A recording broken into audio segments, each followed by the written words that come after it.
first to use visualization back in the, I think, 60s and 70s. So they did an experiment. One group would spend 100 hours shooting from the three-point line or whatever position. One group spent only 50%, so 50 hours. And then they spent 50% either visualizing it or pretending to have the ball and slowly throwing it. So they were on the court, but they didn't have the ball in hand. And they felt every movement. The coach will watch the way they move and analyze everything. So they were not fixated on having the ball and actually throwing it. They were fixated on all these other things. The propulsion of the ball. Moving into position, getting into place. Right? Because if you have the ball, you get distracted. You're like, I gotta have this ball, I gotta throw it. Versus, okay, I don't have the ball, so now I'm forced to do what? Dribble, dribble, dribble, spin around, slowly come up, right? And what happens, they found out, so they did like 100 guys. These 100 guys would have the same result, if not better. But they only had the ball 50% of the time. Because they, there's a term, if you want to get good at anything, it's called sincere learning. It's called having that mental focus, right? So what happens when I watch people who learn well, like Jenny has that, so that's why she's improving so fast, right? So what happens, I'm not saying you don't have it, I'm saying you gotta teach yourself to have it. Like my daughter has it to a certain extent, but once she masters it, she doesn't want to fine tune it. So today learning gymnastics, they were really impressed. She got 82 out of 100%. So they said in 2 months she can move to level 1. Level 2, I mean. So they were really impressed.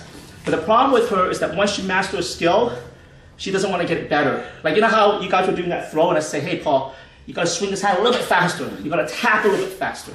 Now, you had the move down, but I felt like if you were to fight for real, you wouldn't pull that move down. Now, I can do what you do, but because I've been training so long, I can sense these opportunities, right, to improve. Same with my daughter. So if my daughter understands that, she'll do really well in gymnastics or even in math or spelling, right? So the Asian way of doing things is, we don't care if our kid get 100%. We want our kids to be totally in tune with the activity involved. The 100% is a marker, right? So if my kid got 80 out of 100 on spelling test, we felt like the marker indicate that they did not focus and practice. It did not say that they did not know the spelling word. But Caucasian parents are screaming at the kids saying, well, you didn't know the word. No, we go back to the drawing board and try to figure out why you did not understand how to spell the word correctly. Right? Like my daughter would say, wow, that word was really hard. I got the I and the E mixed up. It's a tricky word. My teacher always said everyone gets that mixed up. Asian parents look like, oh, no, not true. We don't fall for that type of excuse. Right? And so it's just the way it is. Now, if you understand that way of training, it's much tougher. It's not as fun, right? It's not as fun. But your ceiling is always going to get pushed all the time, right? You get what I'm saying? And some people don't like that. It's a freaking grind. Right? And there are days where we just grind it out, and I'm not too concerned about you guys because I'm busy or whatever, right? You know what I mean?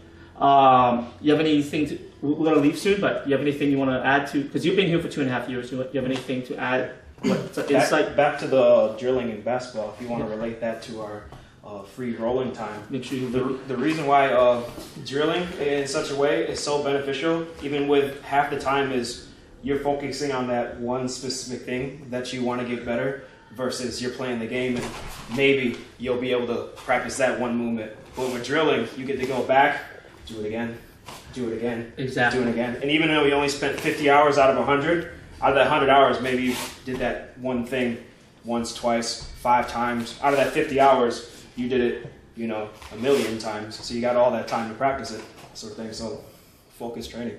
Yeah. Okay, so you have any insight you want? Because you've been here for over a year.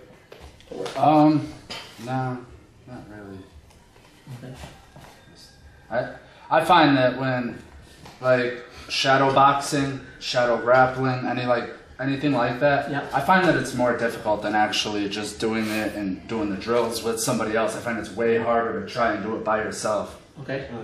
You gotta recreate the conditions you want. Yes, Definitely, yes. Yeah, so I think that's how, me personally, I think that's how the effect actually helps you. Yeah. Do you understand? Well, that's why the Russians did not completely abandon the basketball. They did it 50% of the time because the ball reinforced the visualization, and the visualization reinforced the ball. You gotta pair the two. You get what I'm saying? So in other words, Bruce Lee said you cannot swim on dry land, right? See, the problem is this sport is so physical that you cannot spar and grapple all the time. You can if you take an HGH, like human growth hormone, or TRT, or whatever, right? Because that's what. In other words, you can be not as thoughtful. You can still learn it by doing the move 1,000 times, right? But the problem is that your body gets worn out. So unless you're taking drugs or something, you got to be thoughtful. You know what I mean? So as you're getting better, you got to slow it down. So what I've been doing is making a lot of notes now, right? But it just makes the process not as fun. Like when I watch YouTube videos now, I have to make notes.